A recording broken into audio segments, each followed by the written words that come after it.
El objetivo es construir una batería de 3 celdas. He pedido estas baterías en AliExpress, que como podéis ver ofrecen 10.000 mAh. Tenéis la referencia, son de 3,7, por lo tanto cada una de ellas de 37 vatios hora.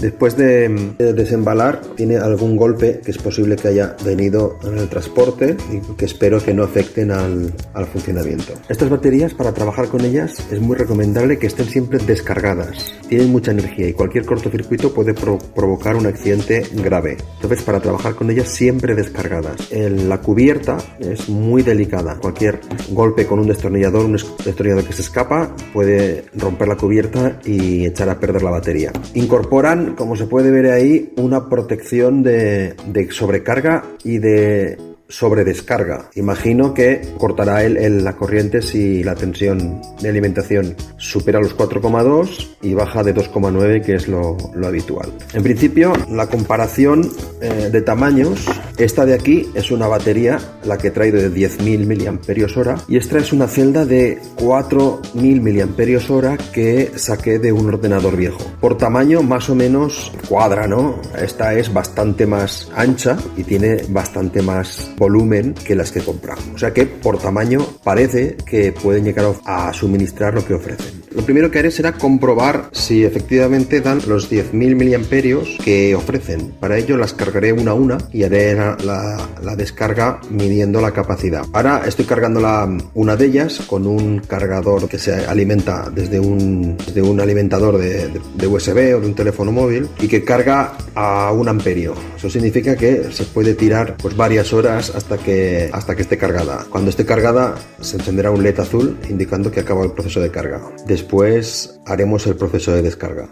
Pues ya tenemos la batería cargada. No sé el rato que ha estado porque la he dejado toda la noche y la vamos a descargar con un descargador de baterías que sirve para medir la energía que la batería es capaz de entregar. El descargador este se conecta con un USB y usaré una bombilla de coche, que la veis ahí, para descargar la batería. Está indicando 4,19, 4,2 voltios, que es la tensión máxima de carga de este tipo de baterías. Podemos seleccionar los voltios a los que queremos que se interrumpa la descarga. Le vamos aquí a 3 voltios y ya vemos que está descargando. Se va marcando el consumo, la tensión y los miliamperios hora que se van consumiendo. También tardará unas cuantas horas en descargarse.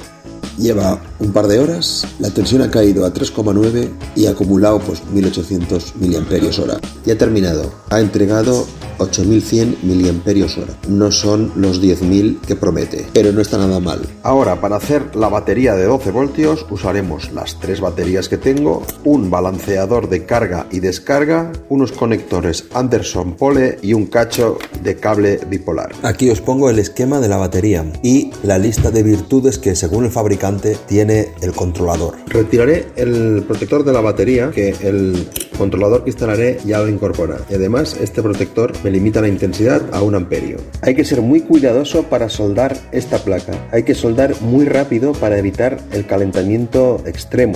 Todos estos componentes SMD, si calientas mucho la placa, se pueden dañar. Recomiendo soldar un punto, esperar un rato a que se enfríe antes de soldar el siguiente.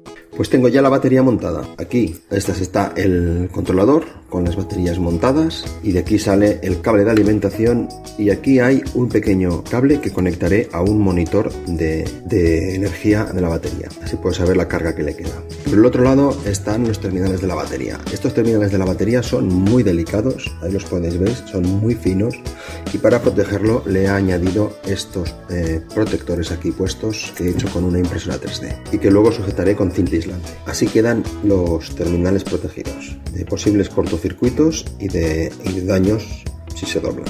He construido esta caja con impresora 3D, una caja hecha a medida con sus ranuras de ventilación, tanto en la parte inferior como en un lateral, y la tapa de todo el conjunto. Y este es el aspecto de la batería dentro de la caja, con las ranuras de ventilación, y aquí vemos cómo el monitor de la batería está indicando pues, que tenemos la batería descargada.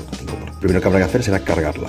Cargaré la batería con esta fuente de alimentación que tiene un módulo para cargar baterías. Ahí podéis ver que la tensión está fijada en 12,6 voltios. Fijaremos la intensidad en 2 amperios y iniciaremos la carga. La batería carga a corriente constante hasta que llega a 12,6 voltios, podríamos poner 12,7, y a partir de entonces pasa a tensión constante y va reduciendo la intensidad de carga hasta que llega a 10 miliamperios. Cuando llega a 10 miliamperios, considera que la batería ya está cargada y para el proceso de carga. Una cosa que me gusta mucho es que puedes medir la temperatura de la batería mientras se carga, tanto en el monitor de aquí de la batería como en la fuente de alimentación que lleva una sonda. Así si hay un sobrecalentamiento te avisa y bloquea la carga. En la parte inferior podemos ver cómo va saltando la temperatura, las amperios hora y la tensión de la batería. Esto va a estar así, pues calculo que unas entre 4 y 5 horas.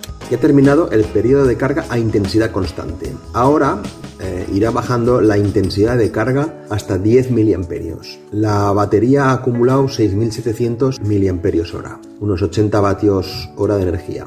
Espero que llegue hasta los 8.000 miliamperios hora.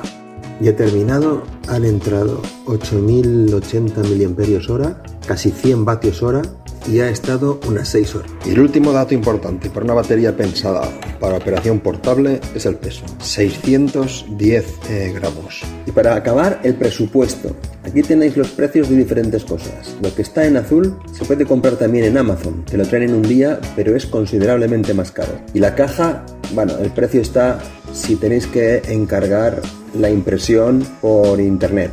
Si conocéis a alguien que os pueda hacer la impresión o hay algún sitio cerca de vuestra casa, podéis hacerlo bastante más barato o buscar otra solución, buscar otro tipo de caja de las que ya vienen hechas. Es muy recomendable ponerle un fusible en el cable de 5 o 10 amperios por si hay un cortocircuito. Con esto acabo el vídeo. Muchas gracias por haberlo visto hasta el final. Saludos.